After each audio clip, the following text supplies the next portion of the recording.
So I'm joined today by the founder and president of Branding Aero, Status. Welcome. Thank you so much for joining me. Thank you. Absolutely. Likewise. Great to have you Thank you here. for this opportunity. You're welcome.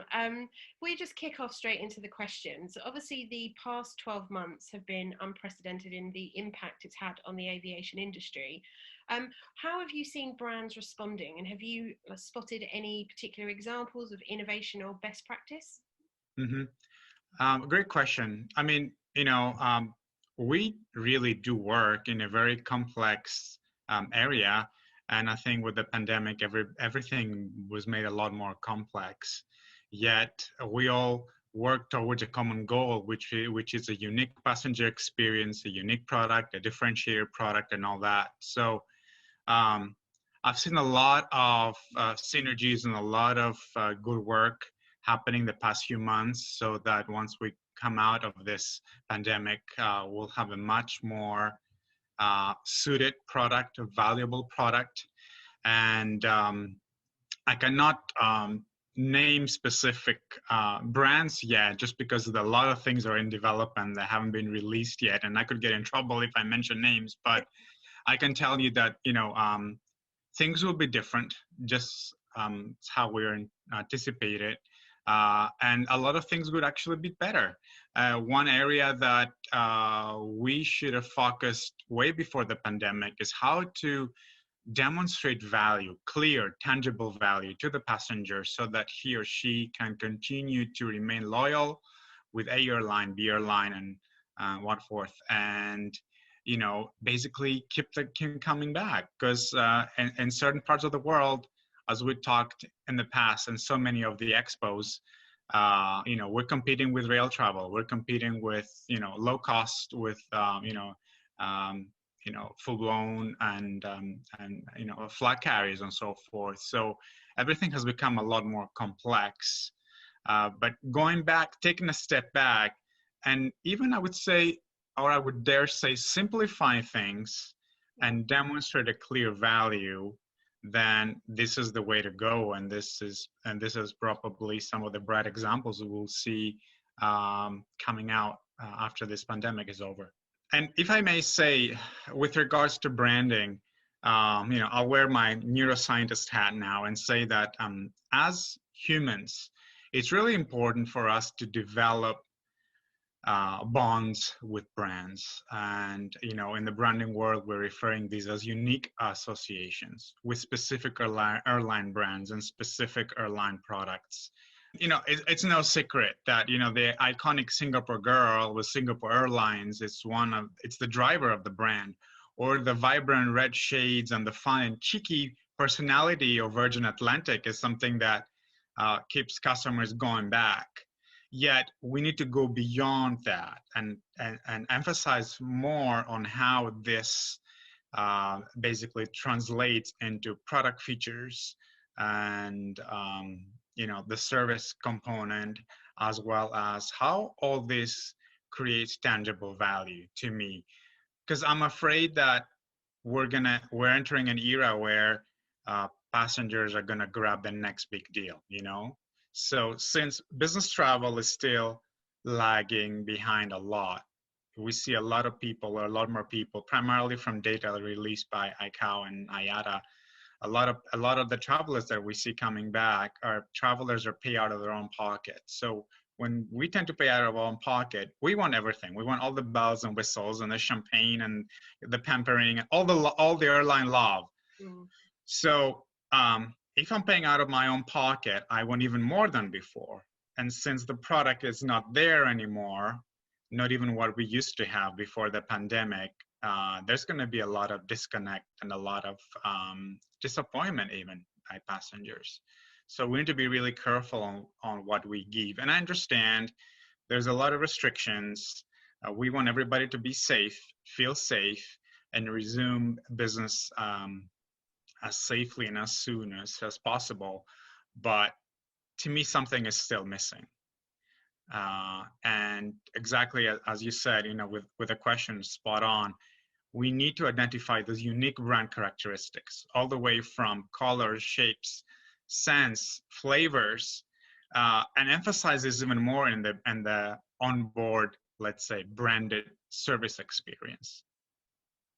Would you say with these changes and this kind of need to focus more on sort of the unique identifiers of each airline, are mindsets changing then? Are airline professionals perhaps thinking differently to how they were perhaps pre-pandemic? Absolutely. And let's set it clear. We all know that a lot of the infrastructure we have in place to this present day was actually established in the 60s. So we're using a system that it's completely outdated. So we need to use this time carefully to basically revisit the entire passenger journey and take it to 2021, 2022, and see what we can do to shake things up. We all saying that passenger is in the focus of everything that we do, but then when we dig deeper, we see that wait, we haven't really tested that with passengers, or we don't really know exactly what they feel when we offer them this snack or this sitting arrangement. So it we need to revisit a lot of things, and there is time, and at the same time, there is a science behind it. I mean, as a neuroscientist, part of what I do is working with passengers and understanding their emotions and feelings throughout the different passenger contact points. And a lot of airports are highlighting the fact that they're using the latest safety biometrics at their airport. Well, a lot of this equipment that is currently used can also tap into other kinds of biometric, the emotional and behavioral biometrics.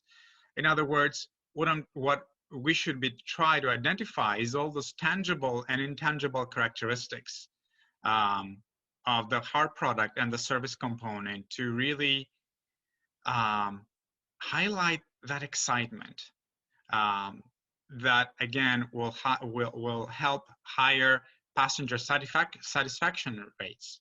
You know, the aesthetic aspects are really key in influencing passengers coming back. It's not just about feeling safe and secure.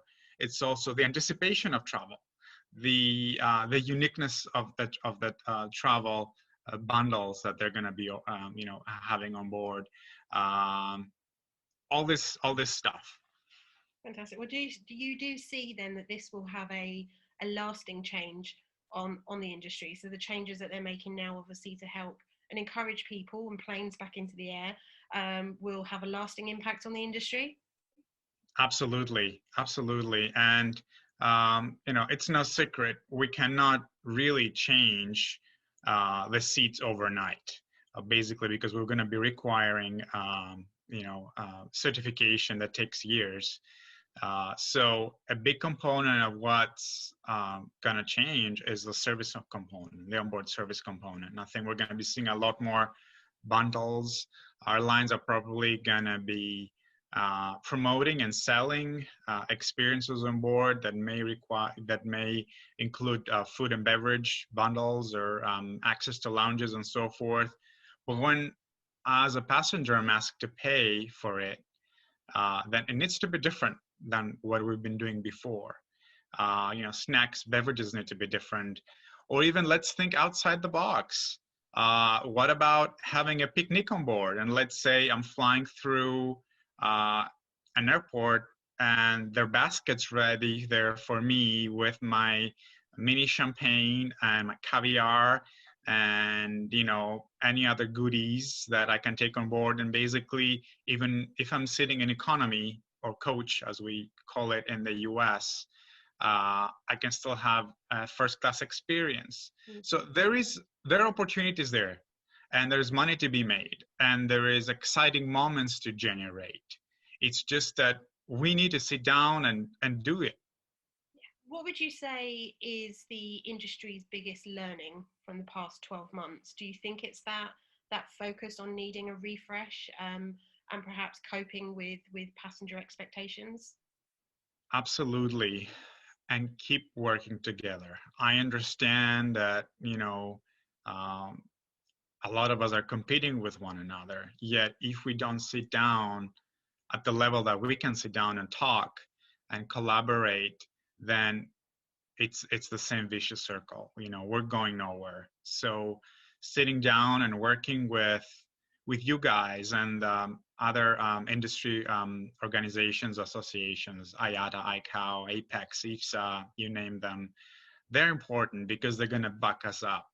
And since there are representatives there from many different airlines and other organizations, uh, we have the tools to make those changes required, those changes needed. And I think is probably one of the most critical times in our industry. I know we had other crises before, all the way from wars to other pandemics and so forth, but this I would say is one of the most critical of our lifetime at least.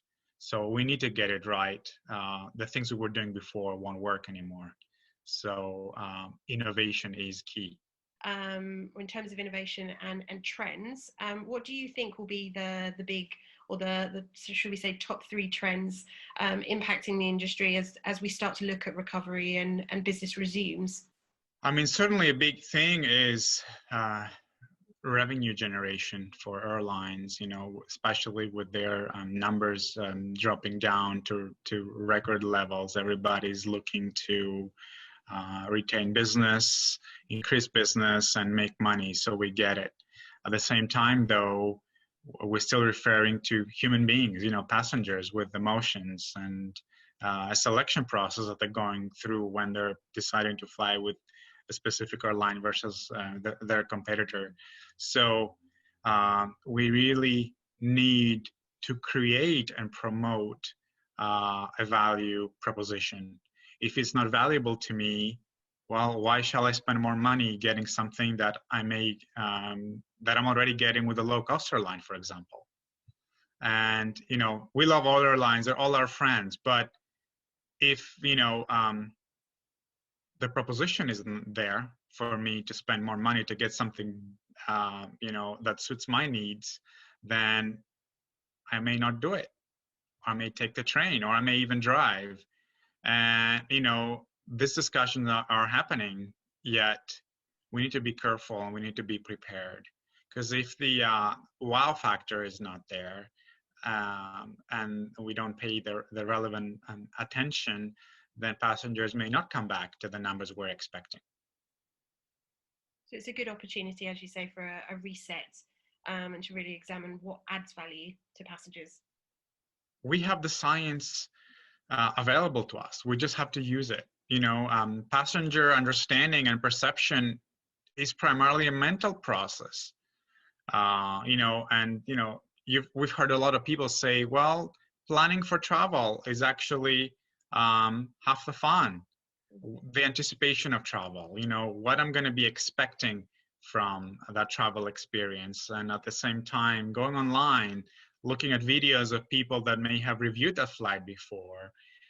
So we're basically booking a ticket having a certain level of expectations. And,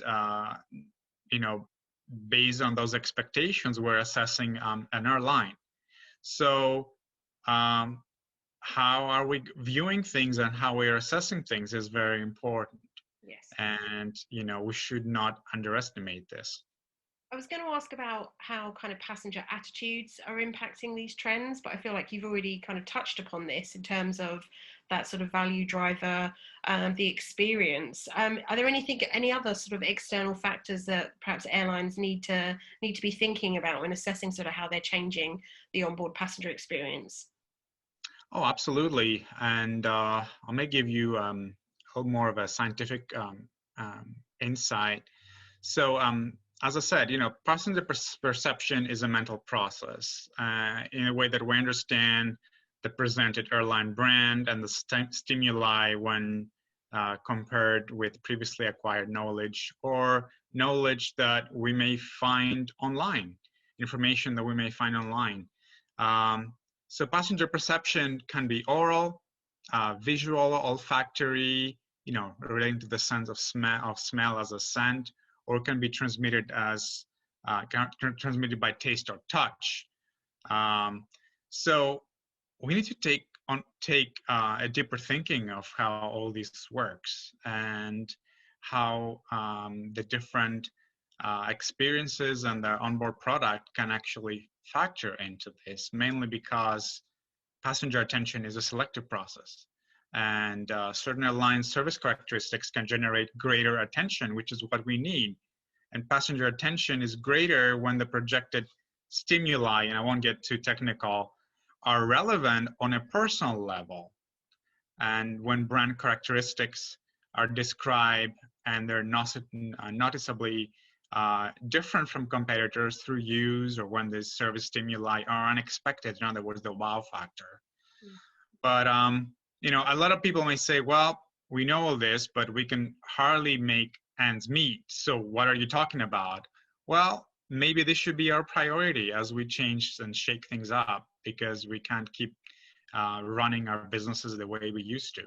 You've obviously spoken and been a participant at the Passenger Experience Conference, Aircraft Interiors Expo, and also the World Travel Onboard Catering Services Expo. So you know the shows very well. What is Yes. it about the shows that sort of adds value to your business, and sort of what do you enjoy most about them? I love the fact that once a year we come together from all sides of the industry, and we share ideas. We challenge each other at the same time, which is important in learning. And at the same time, have an ability to come together under one roof and shape up the future of the industry. And I think that's what I've missed the most, as well as learn from others. I think an important learning from this is we cannot operate in silos anymore. We need to talk. We need to keep on talking, whether it's via Zoom, face to face. And I prefer the face to face. And I think a lot of us prefer the face to face, because we're not just dealing with the service component and something that's immaterial, but we're actually dealing with material things too, all the way from cabin seating to cabin furnishings to food and beverage. Everything adds up to the experience. So we need to see live. That's why we need to meet live. Yes. But I think a key component is, and key success of the expos is the fact that we come together, we talk, we generate dialogue, we challenge each other, and we learn. And it's a big key and a big opportunity generator for everybody. Absolutely, Hamburg's a great place to do all of that. In terms of the next events, is there anything you're most looking forward to? I know you sort of touched upon the opportunity to get together and to network and to learn, but what are you most looking forward to this year's events? I would say I really love the fact that the show has grown exponentially over the last few years to the point of meeting or exceeding capacity. I love seeing everybody stopping at booths and asking questions, learning. But at the same time, I think it's a wonderful opportunity for us to participate and sit in different talks and workshops, all the way from the Passenger Experience Conf to different events that are including universities and students. After all, we need to give back. We need to give back to one another, but also the younger generations that are following us. And I congratulate you and applaud you in setting this up. I think it's really important. The education piece is really important, and being as engaging as possible. After all, we're not just there to visit booths, but also talk to one another, see what's going on, be more inclusive with different parts of society's cultures, as well as other organizations you're working with. And I know over the time, you've collaborated with some of the other leading for-profit and non-for-profit organizations. And this is all very important. Fantastic. Well, I think we've come to the end of our time today, but thank you so much for joining us and for sharing your insights. Thank you for the opportunity. Very much look forward to getting together face to face again, hopefully soon. Absolutely. I'll keep my fingers crossed. And thank you so much. Keep up the great work.